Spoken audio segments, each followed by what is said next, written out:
اگر تو این فکر باشی که وطنی تو را دیگران آباد می سازد، تو احمق هستی. او به خاطر آبادی وطنی تو نامده است.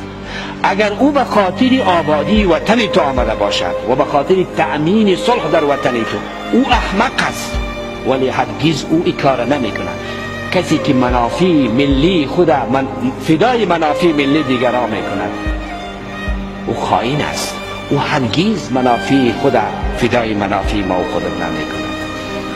یگان وقت میگن که صلح در افغانستان، در افغانستان صلح و آرامی باعثی آرامی در منطقه است. یگان تا از ما و شما هم داریم بسواکی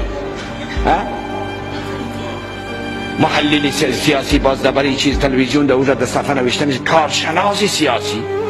این کارشناس یگان تش تفسیر میکنند آرامی در افغانستان، صلح در افغانستان باعث آرامی در کل منطقه است. بد کرده.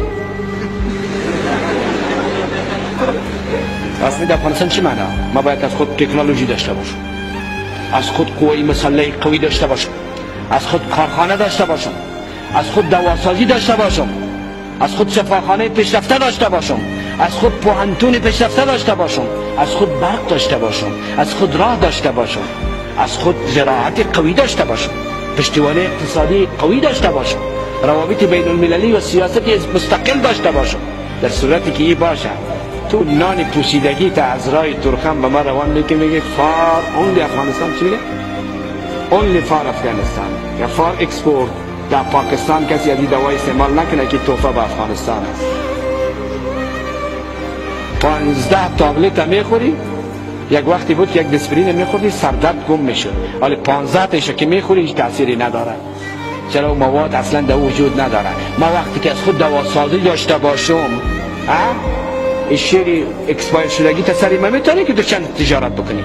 بناهن صلح در افغانستان به منفعت افغان هاست و بس. آبادی در افغانستان فقط به منفعت افغان هاست. این کلمه را باید گذاریم.